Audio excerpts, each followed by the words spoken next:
Notacon.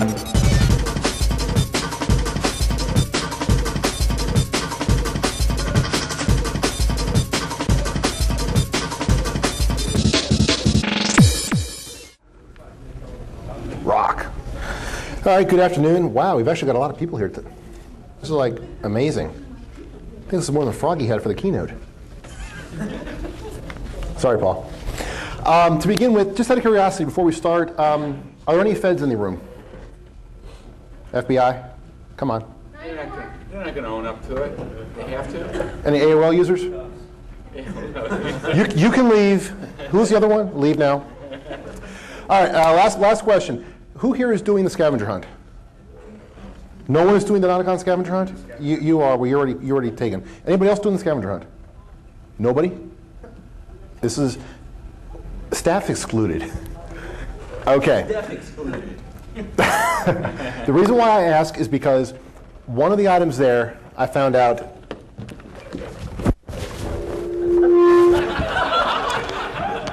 4 points to get your picture taken with the speaker. So what I figured to do, and I would offer to y'all, would be if you were participating, we'd come up here, we'll do one group picture, and we'll call it like 100 points. You know, and just, you know, because I was surprised when I showed up yesterday, and I'm sitting there talking to Tiger, and all of a sudden these flashes are going off the corner of my eye. And I'm like, I haven't been drinking yet. And I see certain people like mugging behind me. It's like, what the bloody hell is going on here? And she's just like, I'm like, ah, shit. So the offer stands. I'll make the offer again at the end for those who are just showing up now. This talk is going to be pretty informal. Go along with the conference anyway. And the title's a little misleading. I wanted to put something to do with community because, well, this is a community-oriented conference. And even though I'm a security geek, you know, I kind of wanted to apply the spirit of the theme of the conference to my talk. So there's the word community in there.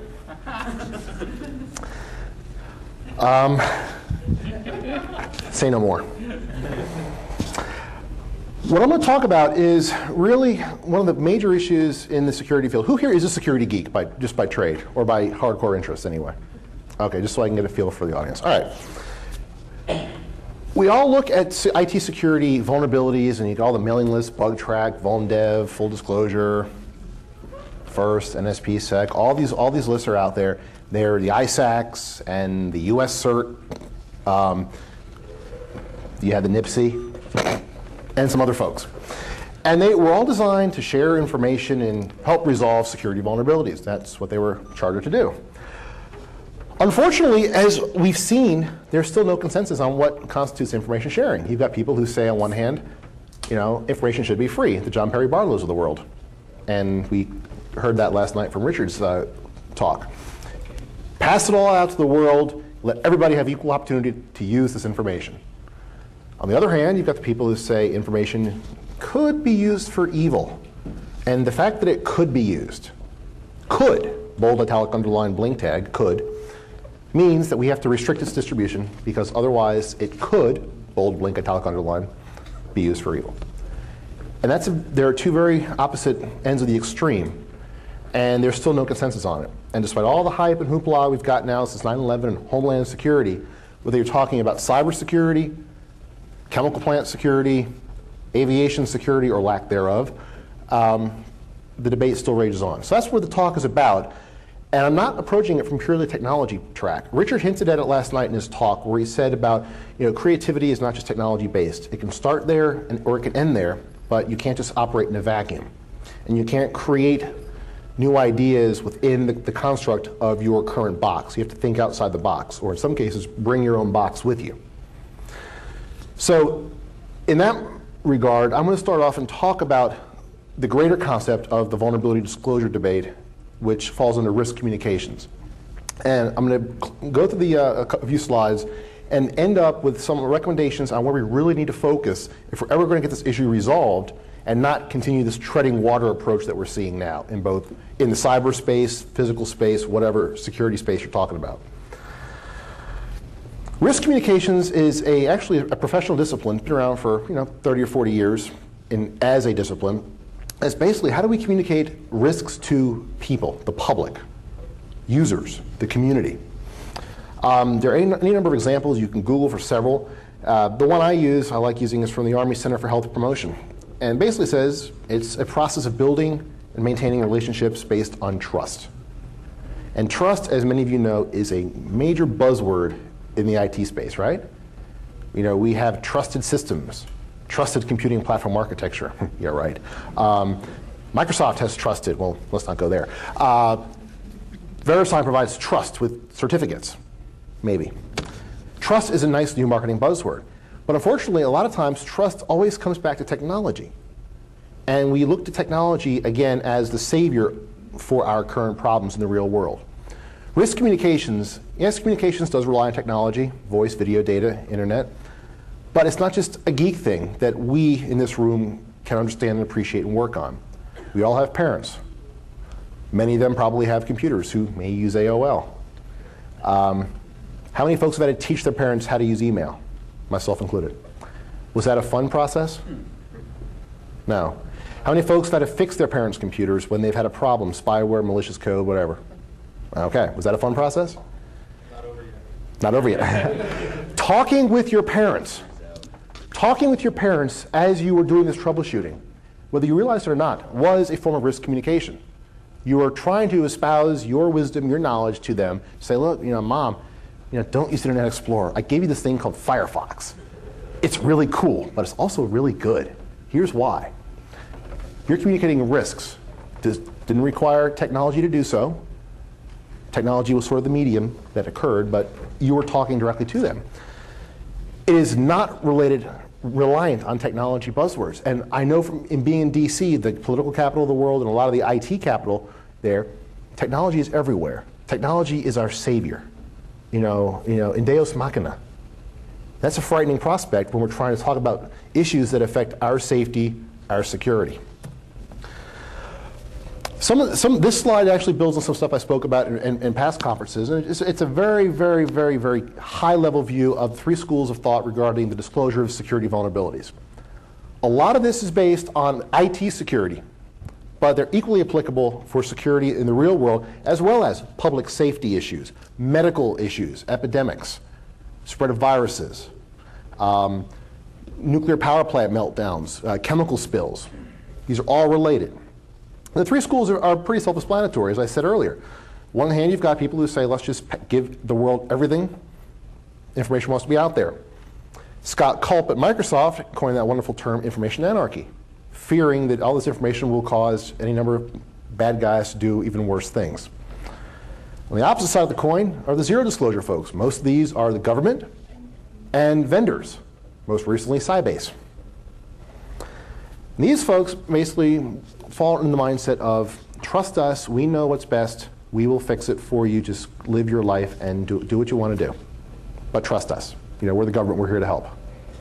We're Sybase, we're here to help. In the middle is a growing medium, what's become known as responsible disclosure, which simply, to drum it down, says, I'm Jim Lichko, I found a vulnerability in a product. I will call the vendor, I'll give the vendor a week, 2 weeks, a month, whatever, a reasonable amount of time, a realistic amount of time, to fix the problem, acknowledge it, fix it, offer some sort of countermeasure, some solution or fix or patch. And if they don't, or if it doesn't happen in that time frame, or they ignore me, at the end of that 30 days, whatever, I will release this announcement to the world saying there's a problem in FARC 3.44 that if you do X, Y, and Z, I don't know, Jenna Jameson will pop up on the banner. Okay. Damn. Okay, I'm sorry, I meant Bill Gates. Sorry, Drew. And the vendors look at that as blackmail. Oh my God, how dare you? You don't know our product. We know our product. It's our product. We coded it. So these people in the middle try to find a way that leverages the vendor's interests, business interests, software interests, and the realistic needs to get this stuff fixed with the community's interest, the need to know, the desire to know. What this leads to are a series of countervailing benefits across the board. If you go down the full disclosure route and say, share it with the world, everybody knows everything. That is a great thing. I love that, me personally. The flip side is, if I know it, so do the bad guys. extend that logic out, who are the bad guys? A competitor? A black hat hacker? A foreign cyber warrior? We don't know. But the information's out there, and it's for the picking. Anybody can use it. On the zero disclosure side, and this is a big one that people don't often talk about, by restricting the information and classifying it or keeping it to a close cartel, how do you provide accountability when problems occur or potential problems occur and they're covered up? This last bullet is I see this all the time in talking with the Homeland Security officials about changes that have happened since 9/11 with regards to chemical plants, airport security, port security, epidemics and medical issues. And as you may see by reading the newspapers even, this is a huge problem because a report comes out from the government, the General Accounting Office. They say there's a big problem with our aviation security, but they can't publish the results. There's a problem, but we can't tell you about it. Okay, well, if the public, who technically should be holding the political folks accountable for their public safety and security, can't hold their people accountable, is the public being well served? What do you think? I don't think so. However, if the report comes out and says, well, United Airlines Flight 447 from Dallas to Seattle had no cockpit door. It was a Boeing whatever. That's a little much. That's a specific vulnerability. The plane is now currently in Chicago. You don't need to go that far. But you need to have a level of accountability to hold not just the politicians accountable, but the vendors. NGSS is a great example, or EI, pick your vulnerability researchers du jour. I view these folks as almost like a third-party auditor, an inspector general. They're holding the vendors accountable for their products and keeping us safer through their efforts. I'm not a coder. I make no bones about being a coder. But knowing that these guys are out there makes me feel a little bit better knowing that I can trust my software or trust certain software. And there's a huge fight about that, and we'll talk about that. But in the middle category, and this has received much attention as a potential solution, responsible disclosure. Sure, we can come together and share information in a forum or a conference or a restricted mailing list, but the question remains, who identifies who the good guys are? I'll give you a great example. There are IT security, there's BugTrack, and then there's like a government version of BugTrack called Information Sharing Analysis Centers, the ISACs. Financial services have one, all the banks get together and share information. But where do you draw the line between a big bank like MasterCard or Chase and, I'm gonna pick on Melinda, Melinda's small little bank in Cleveland. If they can't pay the $50,000 membership fee to join and support this ISAC, they're a financial institution, but they're cut out of the loop. Picture that now in the energy sector, the utilities, and the transportation sector, IT sector. Where do you draw that line? If you're president of Melinda Bank, yeah, you want to know what's going on. You want to be playing on the same level playing field as the big guys. But if you can't ante up the money to get that information, you're SOL. This is a growing source of contention in the entire Homeland Security debate regarding information sharing. And there is no clear-cut answer yet. Thiem hit it last night because he was talking about the challenges of these bureaucratic institutions and old ways of thinking and thinking inside the box. So part of this talk is going to look at ways to get outside of that box and hopefully, maybe not right now, but in the foreseeable future, come to some level of agreement on this. And it's not as difficult as some may think so. But right now, we've got a lot of challenges in sharing information. How much is too much? Who's the good guy? Who are the bad guys? Some of the challenges. Best example was on September 11th. Rudy Giuliani. He was a good guy, was good, bad, depending what you think of him. He said something on 9/11 repeatedly that really, really made me respect him, at least as a crisis manager. You know what he said when he was doing his briefings from New York on that morning and that afternoon? When he was holding the press briefings, he looked at the camera or he responded to reporters and said, "I don't know." Do you know the impact of such and such such? I don't know yet. We can't get in there to look at it and assess it until the fires are out or the rubble is removed. How many politicians that you know of have ever said, "I don't know," to a reporter? Yeah? Zero. Oh, zero. OK. I agree. I don't know if you're raising a fist at me or what. You know, I'm like, all right, I'll shut up now. You know. They Right. just use different words. They didn't say, I don't know. Right. But I don't know is clear, direct, and whether you're a 10-year-old or a 100-year-old, you know what it means. A politician will say, I don't know, and use 100 words, and you'll figure he is the most brilliant person in the world, the most well-informed on the issue. It's called spin, or as the shirts out there say, newspeak. Yeah? North said, I don't remember, but I don't think he really did. I am so not going down that path. I'll hold court in the bar this evening if you want to discuss this. I'll be in a better frame of mind to discuss. But being honest, Microsoft is the master of spinning honesty. What are vulnerabilities called in Redmond? No, that's what, no, that's what we call them. They are called issues. Microsoft has discovered an issue in Internet Explorer version 6.01 that could affect blah, blah, blah, blah, blah. Well, an issue doesn't sound as bad as a major problem.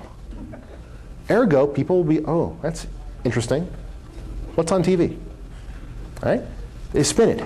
They're not being open and honest directly with the end users, with the people, with the community. What you see here is just the rest of this list is a laundry list of some of the challenges that we're facing right now in the security community with regards to information sharing. I'm not going to go through them all.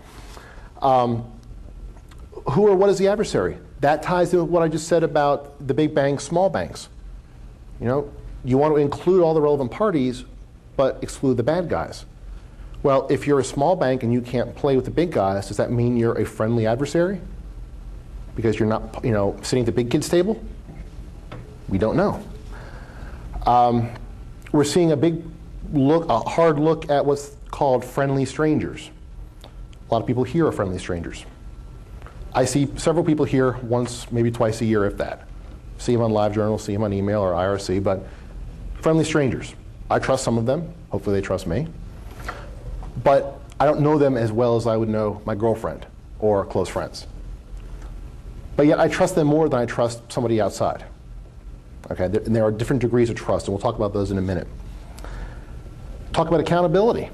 And again, these are issues that I will be touching on. But how do we hold accountability for somebody who provides bad information or dubious or misleading information into an information exchange system? Bad intelligence. We saw this last week with the CIA report that came out that says, oh, we really screwed up on the intelligence for Iraq. Oops. It was 401 pages that said, oops. How can we hold people accountable for that sort of material? I don't think, no one's been fired yet. No one probably will get fired yet.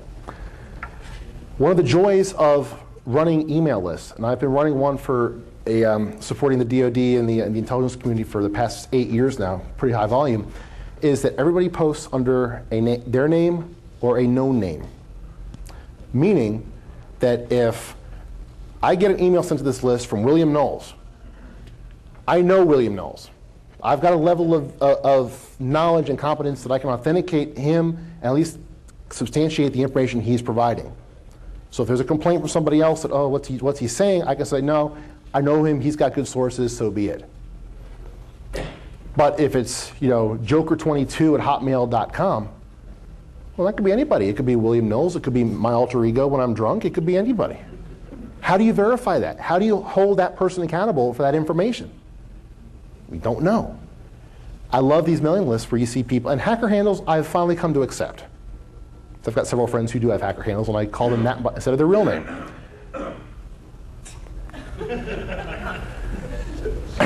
Problem. I can always count on him to be a source of amusement in my speeches, always. Whether it's New York, Cleveland, or Detroit. You're like my number one groupie. You get a cookie. Okay.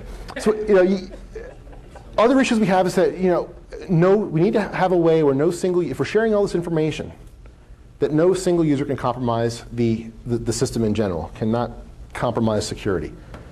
I think back to information sharing in the old intelligence community. Some of these names may sound familiar. Aldrich Ames, Nicholson, Robert Aldrich. Others go back in time, 20, 30 years. One person was able to compromise huge amounts of intelligence and information and hack the system, if you will, from the inside. They were a friendly adversary.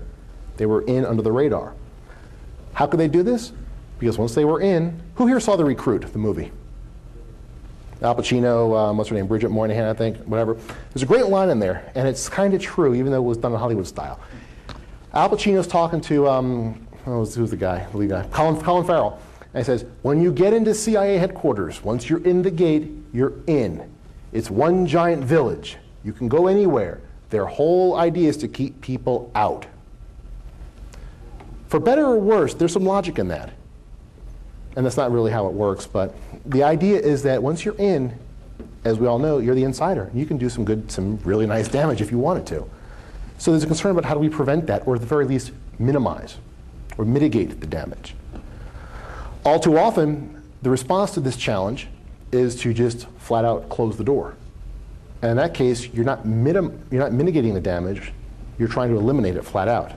And there may be a lot of good that you're cutting off because you're slamming the door as opposed to looking for other solutions. The bottom line is these challenges and others that are not listed here, chances are handled one of two ways. Either through the application of technology, be it encryption, trusted networks, VPNs, passwords, or heavy-handed policies, laws, and regulations that make it very cumbersome to use that information or exchange it when you need it. One of the hardest problems in the intelligence community is having information and getting it to the right people at the right time so they can use it when they need it. I've got a good friend of mine who's serving in Iraq right now. He's a Marine gunnery sergeant. And he says he'd rather have something that's 80% reliable that he can use right now and give it to you and you and you and go out and do a mission than get something that's 100% reliable, requires a safe and 3 armed guards because it's so classified. That extra security hinders his ability to do his job. Take that analogy and put it in the context of emergency services, post 9/11. If I can get information that's pretty darn reliable and corroborated from a couple of different sources, get it out in the field fast to police, fire, whoever, and they can save lives as a result. Isn't that better than the opposite, which would be adding layers of cumbersome security, other controls that means that it might take 3 hours as opposed to 3 seconds for something that will occur and be exchanged, whether it's voice, video, or data? I'd say err on the side of helping somebody. One good example of where we're headed.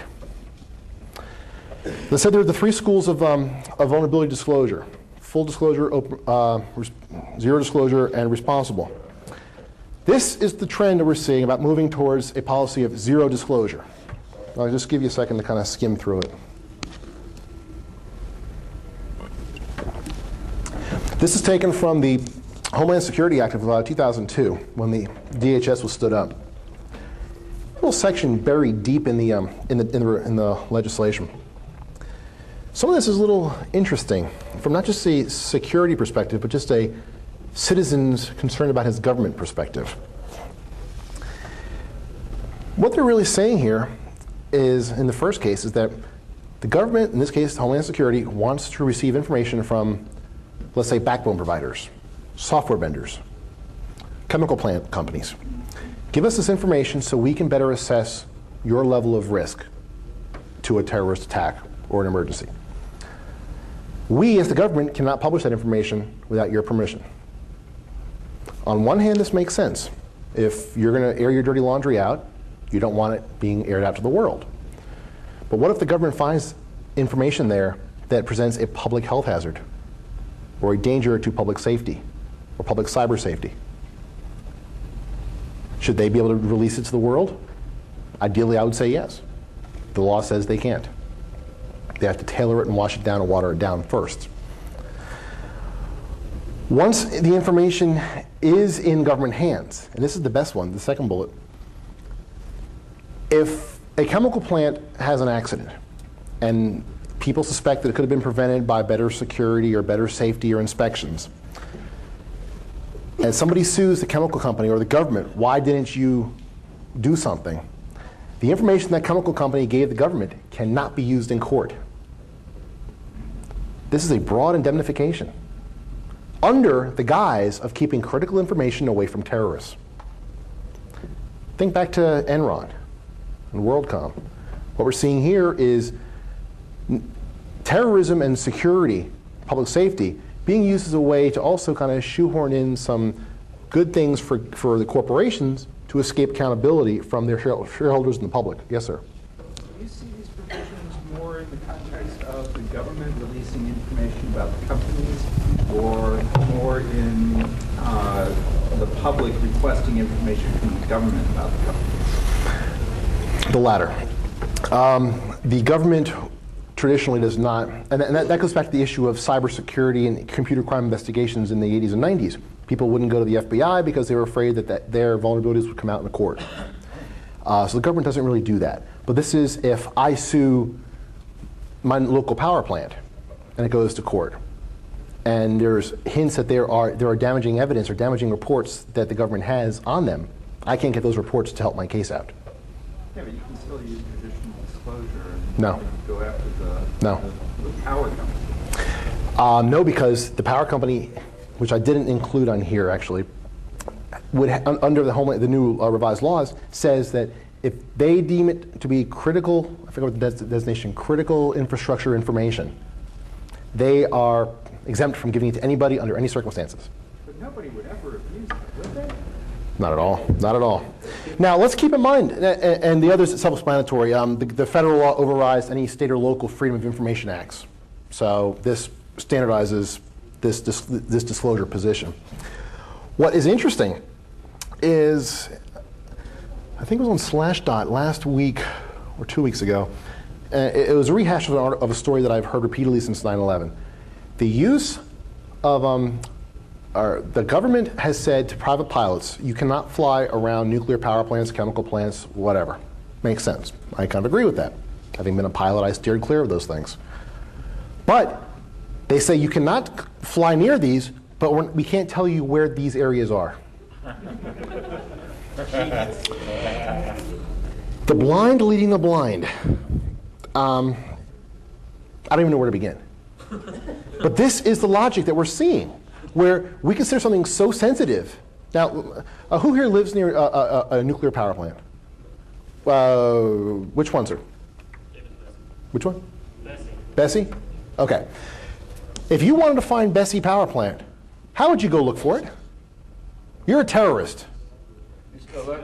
Just go to the. You can look over the horizon. But terrorists don't have eyes. They wouldn't look around for things, would they? Anyway, you wouldn't need a terrorist. First energy would probably blow it up first. Okay, but terrorists won't go like driving around looking for a power plant or plumes, would they? That's just too. That's so low tech. Would a terrorist go to a 7-Eleven and purchase a map? Yeah. A road map? And maybe they would go driving around and see, okay, there's a power plant there, but I don't see it on the map. I guess it doesn't exist. I don't think so. You see where this is going. Phone books, the list goes on. This sort of convoluted logic presents the illusion that we are controlling information and therefore strengthening our security, when we're not. We're doing the exact opposite and having a damn good laugh at the same time. There are other examples of that. Last year, there was a Homeland Security regulation or request for comment that came out. And it's simply, and I'll read it for you because it's kind of small print. This is talking about cellular phone network outages. While this information is critical to identify and mitigate vulnerabilities in the system, it can equally be employed by hostile actors to identify vulnerabilities for the purpose of exploiting them. Depending on the disruption in question, the errant disclosure to an adversary of this information concerning even a single event may present a grave risk to the infrastructure. This was in response to, I think it was Singular. There was a major Singular outage in Texas. It was last fall, I think. And people wanted to know why their cell phones weren't working. Singular posted there were outages in these areas. Government said, oh my God, that could be used by a terrorist. thinking that, okay, if they know the cell phones aren't working, we're more vulnerable because we can't coordinate. Now, let me put this in perspective. Y'all are from the Midwest for the most part, right? Anybody here from Florida? Cool. What part? South Florida? Naples. Close enough. I'm from South Florida, Fort Lauderdale, Hollywood, Miami. Grew up with hurricanes. Those of you around here, blizzards? Tornadoes? We used to have blizzards. Severe weather of one sort. Have you been without power? Oh, yes. Have you been without running water for a day or whatever? Have you been without traffic lights? Oh, yeah. Yes. Have you stocked up on bread and water for a couple of days because you weren't sure if you could get to the store because the roads were not plowed? Probably. But we're all still here. We're all alive, I think. Where's Jody? I'll pay for that, I know. I'll buy her a drink now. Paul too, it's all right. But we're all alive as a result. The same thing could happen with a civil disturbance or a terrorist attack of some sort. People say, well, someone could hack the power grids. We without streetlights or running water, or our sewers would back up. That's happened already. It doesn't scare me. Shouldn't scare you.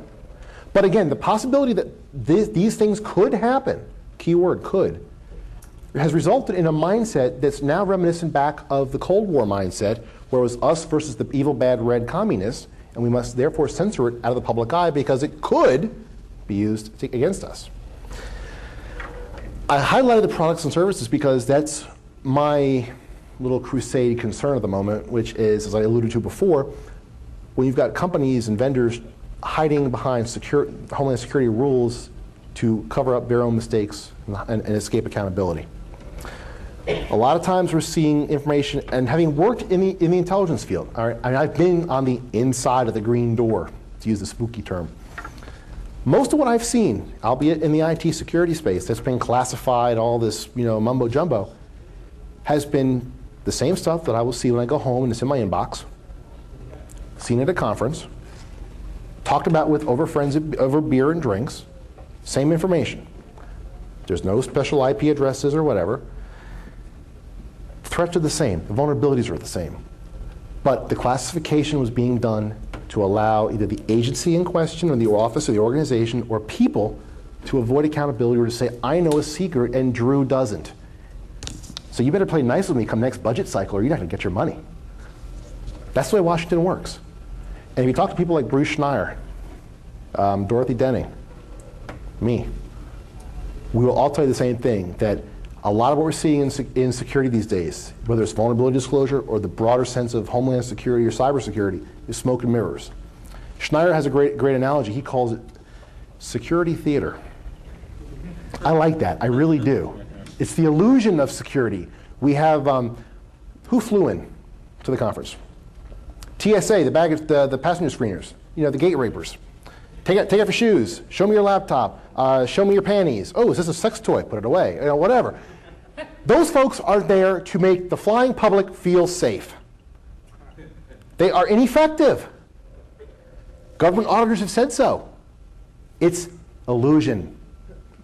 And when they do screw up and the reports come out, they're so heavily redacted because they don't want to let the information help a bad guy. Meanwhile, we as the traveling public can't hold them accountable because we don't know the full picture. So the laundry list down here are some of the ways that secrecy can be used to politicize things. It's really a question of power. Budgetary power, power to avoid accountability, political power. Those are some fun ones. So how do we fix this? This is a huge problem, and Richard kind of talked about some of these last night. The first is we need to build trust. Trust does not come from VeriSign. Trust does not come from Microsoft or any vendor, any company, any techno-babbly process. Trust comes from people. That's us. Now let's take an example of security in action. We talk about community security exchange. I was just talking about you two. Oh, God. I'm in trouble. Let's talk about security vulnerabilities in general. That's probably the best way to start. Or you take a Homeland Security case, whichever. There are really 5 levels of trust involved. You got the message itself. There's a problem in FARC 3.51. Okay, that's the message. Drew announces it. That sounds pretty important. I mean, hell, it's his software. I mean, it's his company. Okay. He's a cool guy. He's pretty down to earth. I mean, he's been right before. He's been wrong a few times too. But he's made good on when he's made good to us when he's screwed up. Okay, I trust him to be pretty honest with me. But as you go out and farther away from the individual, the level of trust gets less and less. Go to the institutional level. And we're talking now in cybersecurity when the FBI gets involved, or DHS, or other government folks getting involved. When I was at Network Solutions, there were many times that I could not stand working with certain federal law enforcement folks because the people themselves were very nice and very cool. And they apologized that they couldn't do more, but their hands were bound. Why were their hands bound? Because their institutional performance, the next ring up, tied their hands from being truly effective cybercrime people. So as the victim or a partner in this response, I was a little leery of working with them or giving them so much information to help solve the case. I was a victim, but I wasn't, I mean, in some ways, the good guys scared me more than the bad guys did. Especially the FBI. Some of those folks just do not have a clue. And then finally, the upper level is the socio-political climate. And this high level is what we've seen pretty much since 9/11. With anything that could be used by a bad guy should be kept out of public view. These 5 layers, when you look at them, they all come back to one thing. And there is a piece of technology that is responsible for all this. It's wetware. Wetware starts with the message. Who crafts the message? Wetware is a who, by the way. Wetware. Complicated computer, easiest one to mess with. And it goes up from there. Wetware is responsible for delivering the message, how we perceive the message, how we act on the message, how we believe the bigger picture around us is, how the world. Theme talked about perception management. This is part of it. Trust is based on perception management. Who here has or been social engineered? Everybody should be raising your hands. I'm doing it right now. This is all bogus now. No. And if you had a boyfriend or girlfriend, you know you're being socially engineered. Okay. Social engineering preys on the victims to do what? Get a nugget of trust in the person's mind and exploit that nugget for whatever purposes. But trust is where we need to start if we're going to find any way to resolve this information sharing conundrum between the guys who want to share it all and the guys who don't want to share anything. The community is huge. I will make no bones about it. Can you see this in the back of the room? The ladder? Okay. Take a minute and think about this ladder in terms of cybersecurity and then politics. Even cars, public safety, consumer products. At the low end, you've got no participation from the consumer, from the end users, from the community. We are just resources. On the high end, you've got a degree of citizen power where we are running the show. We are informed. We are a part of the decision-making process. We are an equal player with the vendors, the government, whoever else. And the spectrum rises and falls accordingly. Where do you think we are in terms of cybersecurity, vulnerability disclosure, and discussion on this ladder? Anybody? Informing. Okay. You are a security vendor. You are Symantec. Where do you fit on this ladder? Zero? Zero? Somebody else besides zero. 0.5. 5, you said? 0.5. 0.5. Okay, between 1 and 8. If you're a vendor, chances are you're looking at the partnership thing because your business model relies on cybersecurity vulnerabilities existing, right? If you're a Symantec, what's the one thing you don't want to see happen? Windows to go away, right? You don't. NIMDA CertCam, whatever the next bug du jour is, that is like catnip to you.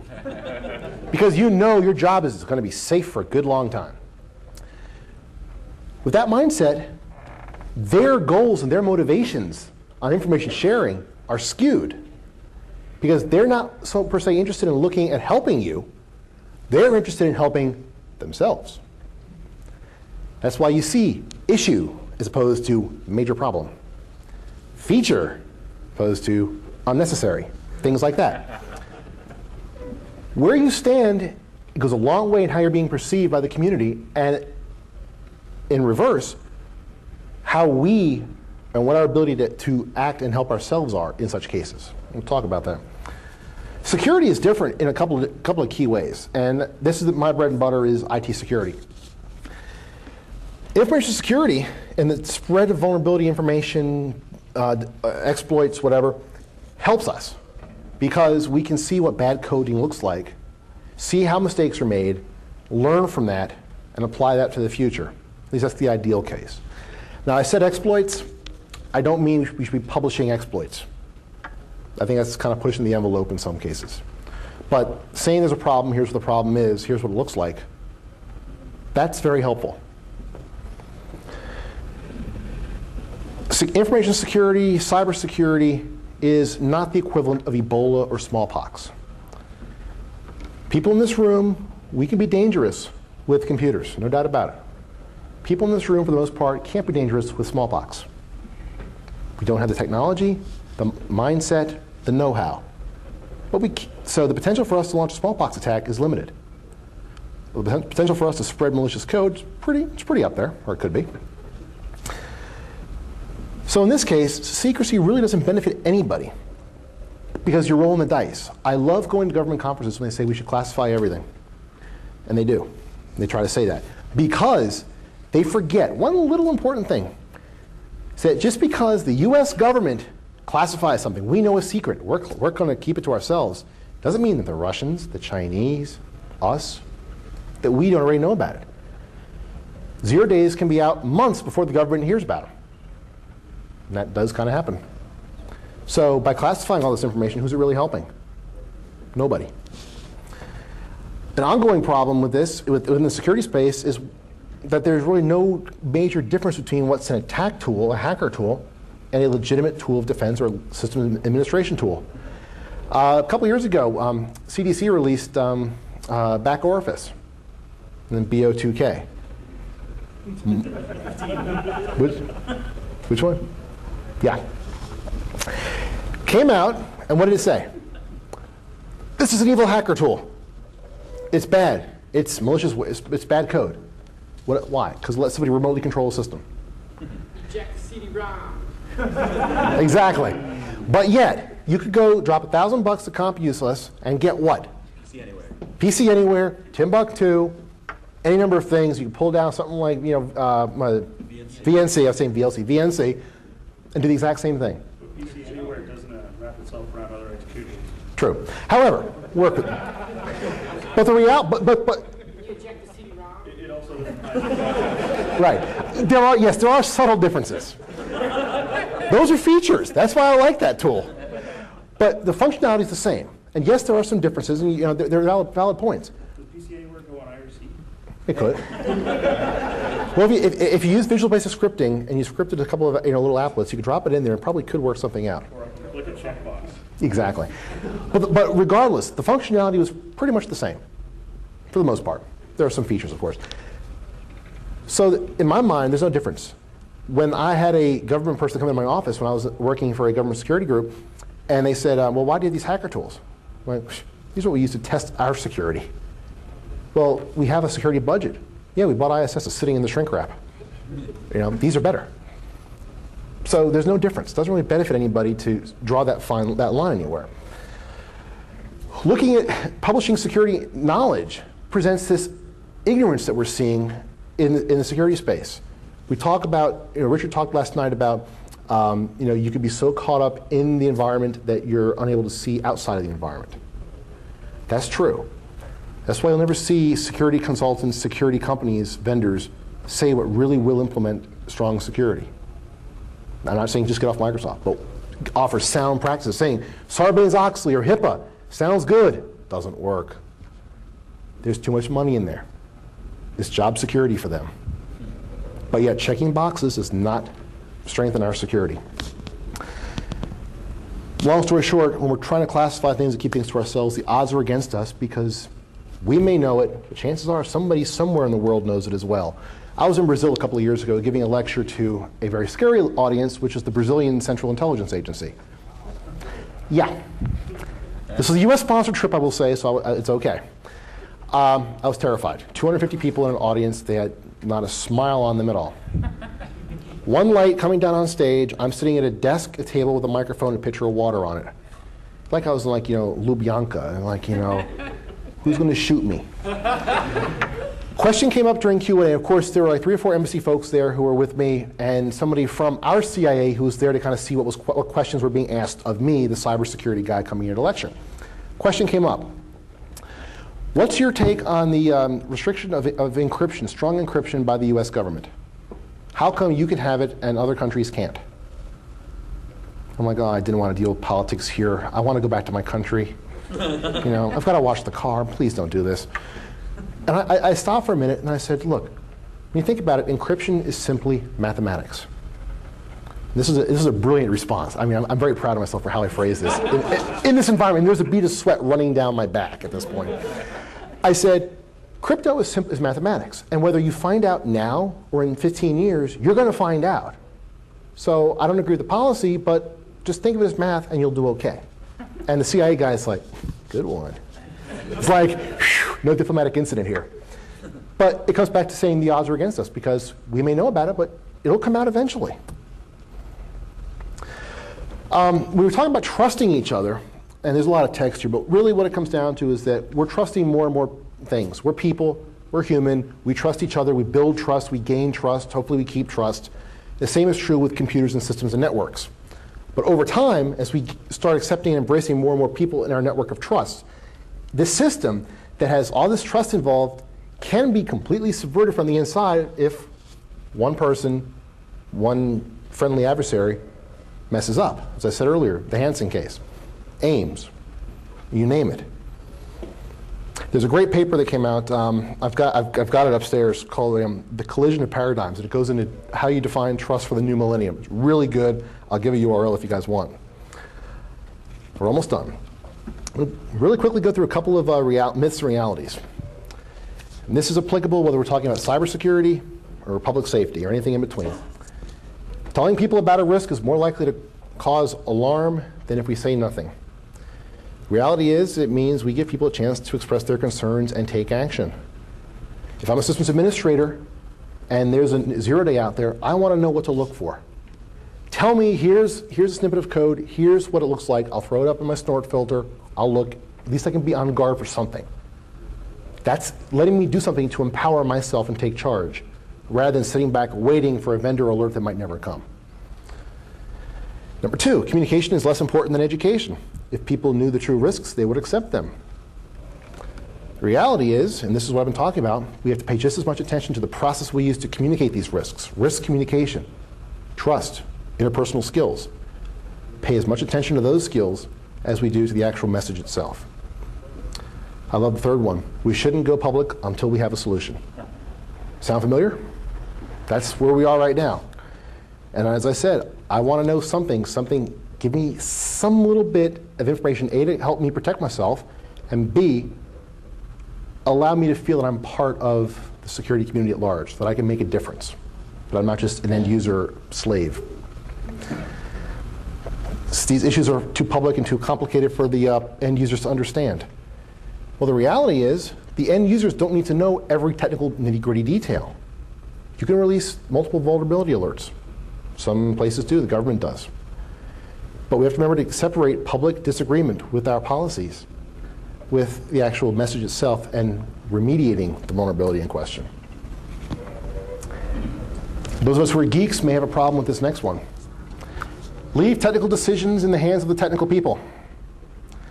Again, not to bastardize the Rip Themes talk, but he said last night, people in security these days need to be both engineers and executives and know the business processes. This talks to it. We need to provide the public with the information about the vulnerabilities. We need to understand their concerns. And if I'm reporting a vulnerability, I need to know the vendor's ability to respond and deal with what I've reported to them. There was a case a few years ago where a bug was found in the AOL Instant Messenger client. Matt released the vulnerability, I think it was like 2 days before Christmas, publicly. AOL went ballistic. Well, our staff's on vacation. I mean, you give us 48 hours. We couldn't respond. I can go either way. On one hand, yeah, well, it's holiday, but still, if you're a big ISP, you should have a 24-hour security team.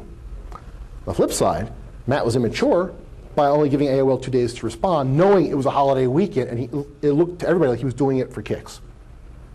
And he got slammed for it in the security community. Risk communication is not my job. Whether you're a public servant, whether you're a security person, whether you're a vendor, you've got a responsibility. We all do. We need to make sure we know how to communicate effectively and not give the wrong messages. If we give them, whoever them is, an inch, they'll take a mile. Well, in reality, if we give them a little bit, or if we give them a fair amount up front, they'll be happy and go away. But if we give them too little or say, well, it's classified, they'll say, oh yeah, why? And they won't go away. And your problems then compound. And finally, if we disclose too much, the public will be further at risk. As I said, if the public knows, anybody can know. Information itself is neutral. We can help somebody or we can hurt somebody. What matters is how it's used. So I'm going to leave you with my last 2 slides. How do we formulate trust? And the lesson here is in communicating in a secure, in a community environment, it comes down to people and it comes down to trust. You can't get around it. Technology will not help us. So if you want Rick's pithy witticisms for the day, here they are. During a crisis or during a security event, how you act depends on where you stand. If I'm an FBI agent, I'm going to act in accordance with the FBI's directives and the institution. Think back to that 5-point chart I showed you before. Where you stand on an issue depends where you sit. If I'm in the FBI, where I stand on it will be whatever the FBI policy is on this given issue, or item, or bug, or problem, or crisis, or whatever. How I am perceived by those involved in the crisis will depend on where I sit. So if I'm the FBI, and I'm working with Paul, for example, I'm just picking on you, don't worry, you can leave. Paul's going to know that I'm FBI. He's going to know that I'm going to react a certain way, that I will act accordingly, and may or may not be the bestest friend in the world to him during this problem. In which case, how well he, as the user, can handle the situation depends on how well we all are perceived. You know, we're talking about these circles of trust, okay? So if Paul knows I'm going to act a certain way, and Paul and Drew are partners, you know, Paul's at AOL and Drew's at Earthlink. And they're good buddies, they're drinking buddies, they email each other and they have fun, and they trust each other. That's where the action is going to start. So Dean was saying last night, talk about, you know, the communities of interest and these little cells that can do things under the radar. That is under the radar. They will resolve an issue or be well on the way to resolving an issue long before me and the FBI get involved because we're slow to respond. We've got this huge perception gap we're trying to overcome. Ultimately, how well the situation is resolved depends on all of us being able to reconcile these factors in a way that works effectively. Which means I can't come in and say, hey, Paul, I'm from the FBI. Give me all your data and then go away. That's what I've told them before. We're number one. FBI. I've been burned by them before. And I'm not meaning to sound angsty, but in some ways I guess I probably could be because this has happened. $2 million network security incident. They came in, they wanted all of our logs, all of our data, all of our evidence. They went away. We never heard back from them, ever. Am I going to work with them in the future? No, I didn't. So how do we gain public trust? Well, and public trust, I mean people beyond our immediate organization. We need to accept and involve others as equal partners in an incident or in the analysis of a vulnerability or a problem. We need to inform people and not replace actions with speculation or mix public concern or dissent with the message. Again, good communication skills. I love looking and lurking on mailing lists where you see the real hardcore people discussing nuances of a given exploit. And they're working down here at the micro level, and everybody else is working higher up. They get confused and caught up in the nuance, how something is worded, when the reality is it's unimportant in the grand scheme of things. So again, it comes back to good communication and focusing on the message and the mission at hand, not the ego. I mentioned Rudy Giuliani. You gotta be honest, be frank, and open.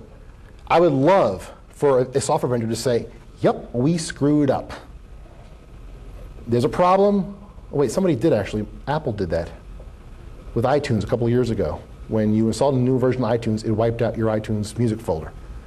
They admitted, oops, we got a problem. They pulled the software. And they offered to pay anybody for data recovery to recover their MP3s. That was the only case of a mea culpa I've seen on that level from a software vendor. Got to be honest, got to be accountable, and be open. As I say, trust is very hard to obtain in such cases. And we've talked about Microsoft and AOL. Do you think I trust them right now? Why do you think that? Because I've seen them in action before. Trust, once you lose it, is very hard, if not impossible, to regain. So, don't lose the trust. And finally, whether you're a vendor, you're a security guy, and you're working a case, meet the needs of the media, the people out there. Not just the media reporters and the press, but again, the people outside your organization. And know, in communicating with people outside your organization, what their motivations are. The press are interested in the politics, they want a scandal. End users might want something different. Executives might want something yet again. When I talk and teach on incident response, I do a whole module just on interpersonal skills based on who you're talking with. Executives, how do you deal with them? Users, other techies, group managers, lawyers, human resources. They all have different nuances that you need to know how to deal with. Same thing here. Dilbert, exactly. Finally, I wonder which message is really more important here. Security informatics, which one?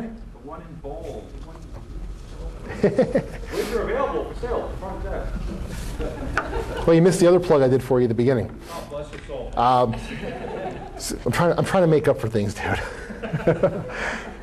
I talk about security informatics, and just so you know, my PhD research is on vulnerability disclosure and this issue of security versus secrecy, versus openness. So this is kind of a small subset of the greater picture of what I'm working on. But what I'm finding thus far is that we've got to be community-centric in our response to IT security concerns and discussing how to deal with and remediate vulnerabilities as they come up. Doing that, we've got to trust the people we're working with. Be they other researchers, hackers, vendors, government folks, non-government, whoever the case is, trust is important. And we're not going to get it through secrecy. And the bottom line is that, at least this is my personal political view here, is that if we're going to create a culture of trust, we had better err on the side of helping protect people, saving lives, securing services, than preventing the data from falling into the bad guys' hands. That's where we're heading right now. Unfortunately, that terrifies me as a security person, it terrifies me as a citizen. And hopefully, it's starting to terrify you as well.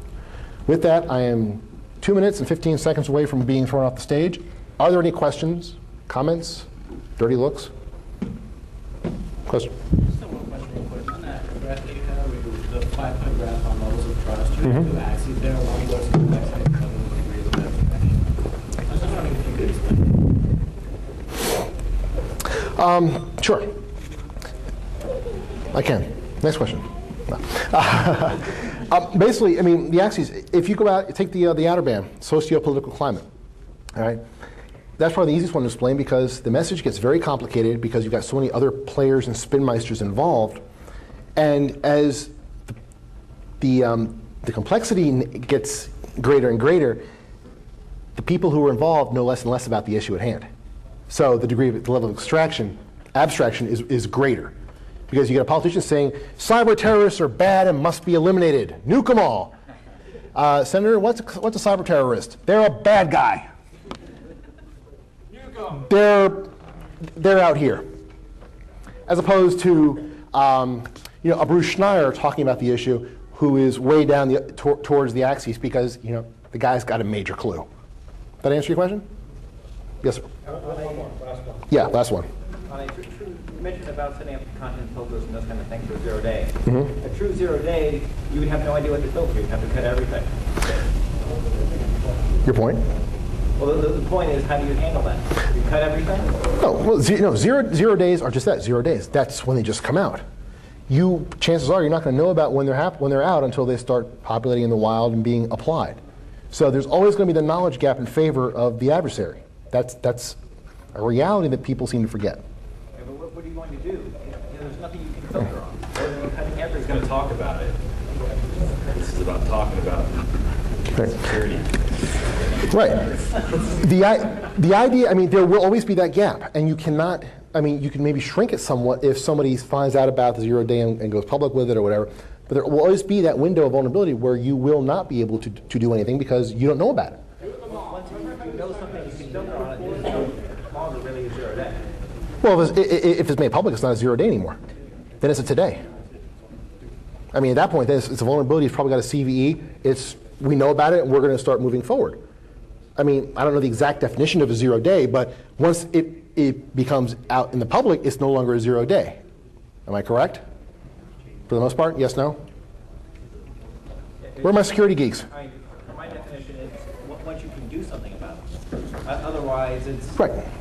Well, once you do something about it, happy semantic, then yeah, it's no longer a 0 day. once you can do something about it, It's still not a 0 day. It's a 0.1. we can talk about this offline if you want, because they're going to kick me off the stage.